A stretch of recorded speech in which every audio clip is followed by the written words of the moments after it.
In the morning, Sim and Alice brought the blind man to the house. Despite his lack of sight, he was quite the computer expert. He talked the others through the process of setting up a video phone. He said it should serve our purpose, but the low bit rate might make everyone's faces look a bit blocky.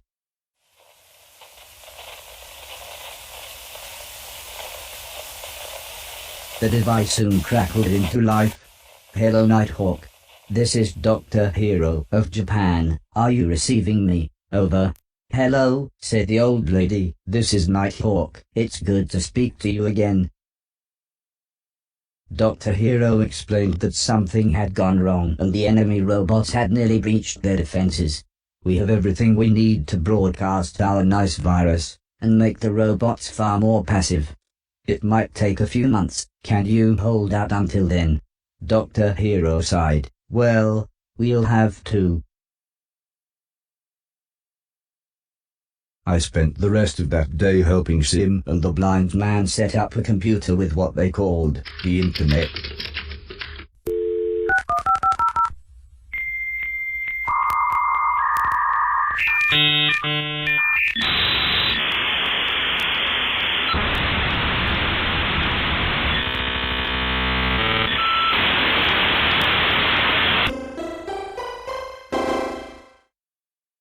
The planet might have been ravaged by war, but this allowed people to communicate with each other.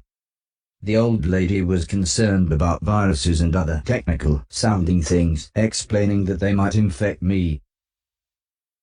But Mr. Silton talked right over her, as he convinced everyone it was a great idea. It was amazing. When Heather and I looked at it, there was nothing but video games and awesome cartoons. When Mr. Preston looked, it was all strange conspiracies and ghosts.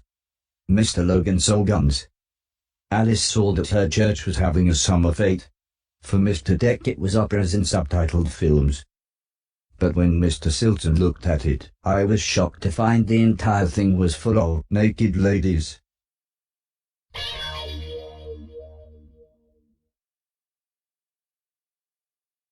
Later that evening, Mr. Silton wheeled an old piano into the room. Heather smiled as she explained that her parents had bought it for her when she had seen it in an old junk shop. As a thank you, she had written a piece of music for her parents, which one day she tried to play for them.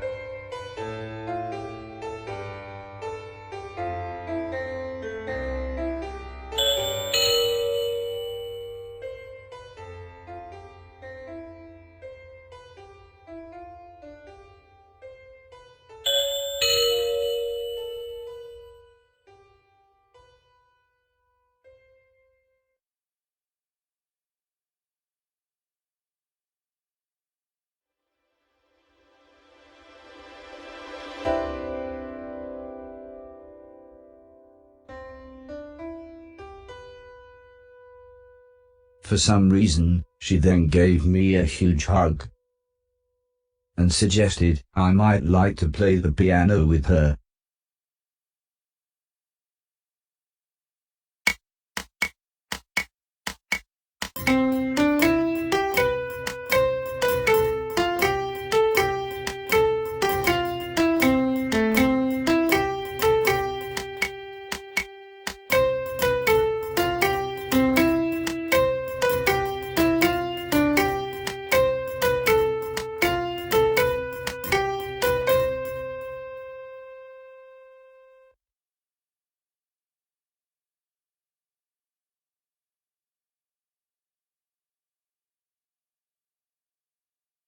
As happy as the old lady was with us playing the piano, we soon got back to business.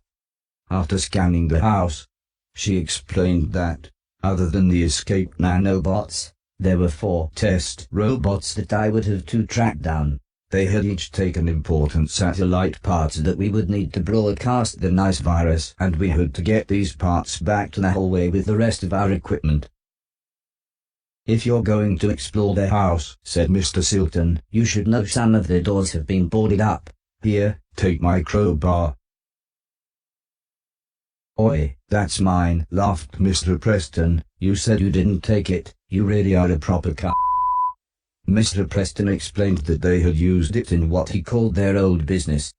I soon realized this meant all sorts of robbery, but he said that they'd given that all up after falling out with their old gang of associates. Although Mr. Preston's story was very interesting, Sim and the blind man had something even more interesting for me, something they called an auto map.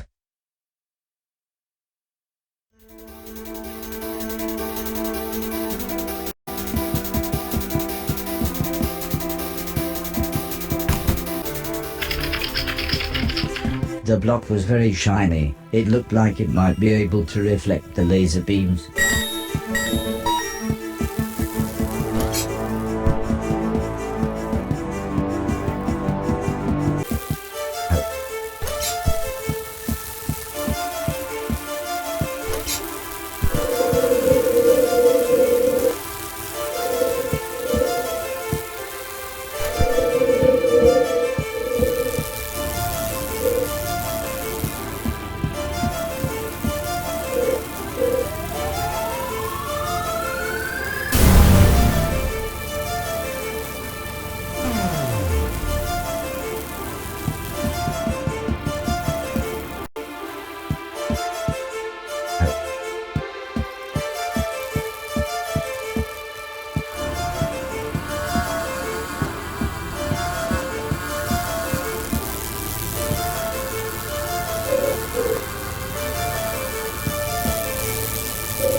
This room used to terrify me. I always thought these ancient tribal masks looked like something from a nightmare.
The boulder damaged the bridge.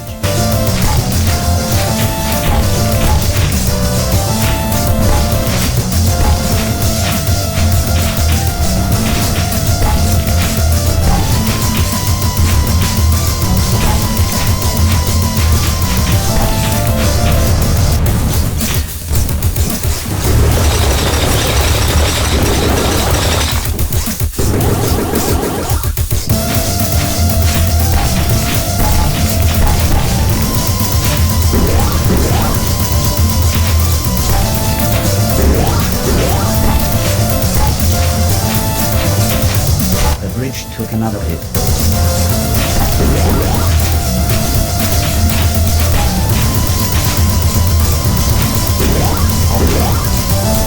One more hit and the bridge would collapse.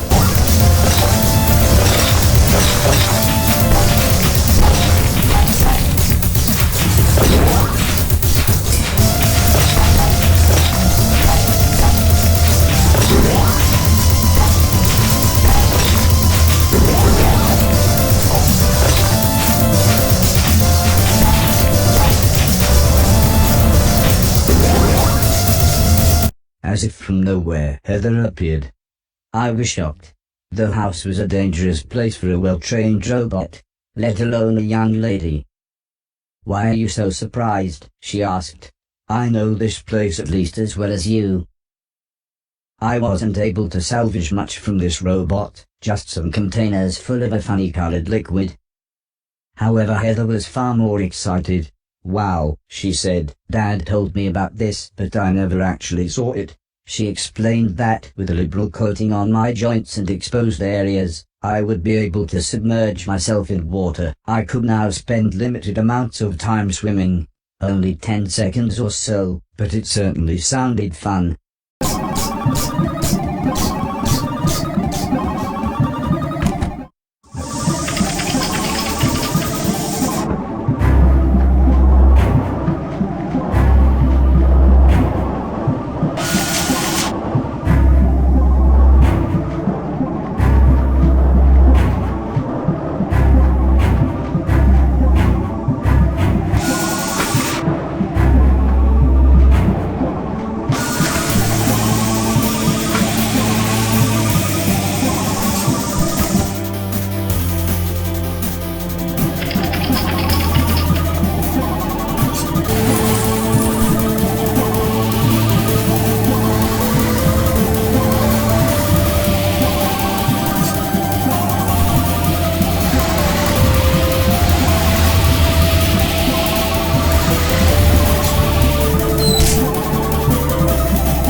When I got back, I gave the circuitry to the old lady. It took her and the others a couple of hours to work out what to do with this part, but eventually we were ready to head up to the roof to fit it. Everyone else was worried that Mr. Preston had gone out hours ago. He was going to collect the me machine and said he would only be 20 minutes. But Mr. Silton said he was sure he was fine, and we should set up the next satellite transmitter for the nice virus.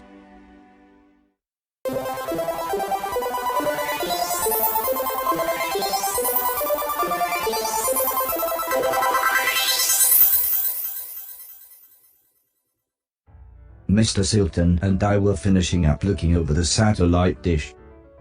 There was one thing I had always wondered about his home life. Due to the way she looked after him, I asked him if Mrs. Silton was in charge.